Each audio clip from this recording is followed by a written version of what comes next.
আপনি কি কখনো ভেবে দেখেছেন কেন আমেরিকার প্রেসিডেন্টকে আক্রমণ করা এত কঠিন? কেন বিশ্বের সবচেয়ে শক্তিশালী দেশটির নেতা প্রকাশ্যে চলাফেরা করেও প্রায় অজয়ী থাকে?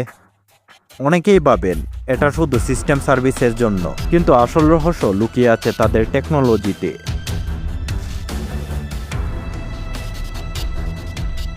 দ্য বেস্ট, যেটা শুধু একটি গাড়ি নয়, বরং একটি চলমান যুদ্ধযান, একটি মোবাইল কমান্ড সেন্টার এবং একই সঙ্গে একটি সুরক্ষিত baska.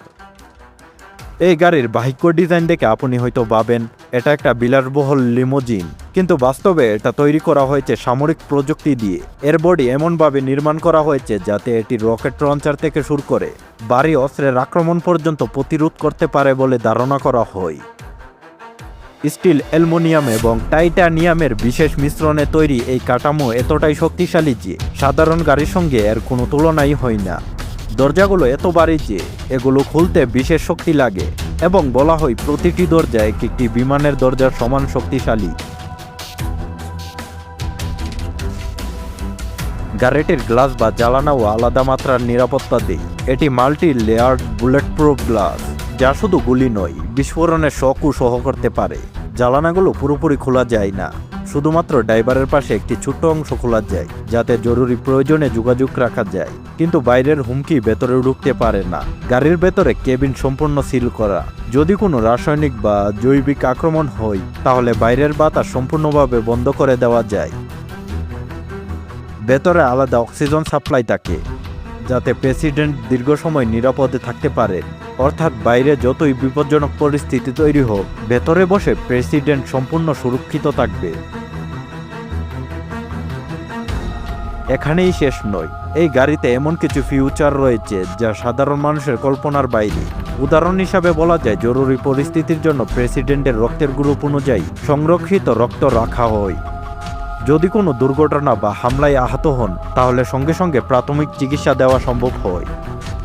Satellite phone, encrypted communication এবং রিয়েল টাইম তথ্য আদান প্রদানের সুবিধা থাকায় প্রেসিডেন্ট যেখানেই থাকুক তিনি দেশের সম্পূর্ণ নিয়ন্ত্রণ রাখতে পারেন।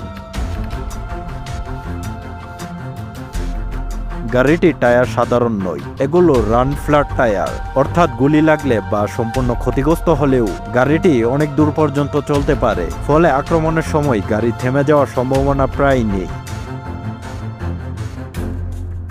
এর পাশাপাশি গাড়ির নিচের অংশ বিশেষভাবে শক্তিশালী করা হয়েছে যাতে মাইন বা বিস্ফোরণের আঘাত কমানো যায়। সবচেয়ে রহস্যময় অংশ হলো এর গোপন প্রতিরক্ষা ব্যবস্থা। যদিও এর অনেক তথ্য গোপন রাখা হয়, তবে ধারণা করা হয় গাড়িটি প্রয়োজনে ধোঁয়াও তৈরি করতে পারে, আক্রমণকারীদের বিভ্রান্ত করতে পারে, এমনকি রাস্তার উপর তেল ছড়িয়ে দিতে পারে যাতে করে পিছে থাকা গাড়িগুলো নিয়ন্ত্রণ হারায়।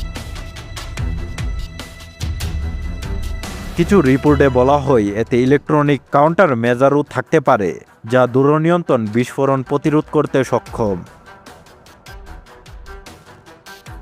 গাড়িটি শুধু একা চলে না, প্রেসিডেন্ট যখন বের হন তখন তার সঙ্গে থাকে একটি বিশাল কনভয়। সামনে পেছনে থাকে সশস্ত্র নিরাপত্তা বাহিনীর গাড়ি, নজরদারি গাড়ি এবং ব্যাকআপ ইউনিট। এই পুরো কনভয় এমনভাবে পরিকল্পনা করা হয় যাতে কোনো ধরনের আক্রমণ হলে তাৎক্ষণিক প্রতিক্রিয়া দেওয়া যায়। রাস্তা আগে থেকে স্ক্যান করা হয়, সন্দেহ কিছু থাকলে তা সরিয়ে ফেলা হয়। ড্রাইভারও সাধারণ কেউ নয়, তিনি বিশেষভাবে প্রশিক্ষিত একজন এজেন্ট যিনি চরম পরিস্থিতিতে গাড়ি চালাতে সক্ষম। হাই স্পিড ড্রাইভিং, এবিসিস ম্যানুভার এবং আক্রমণ এড়িয়ে যাওয়া কৌশলে তিনি দক্ষ।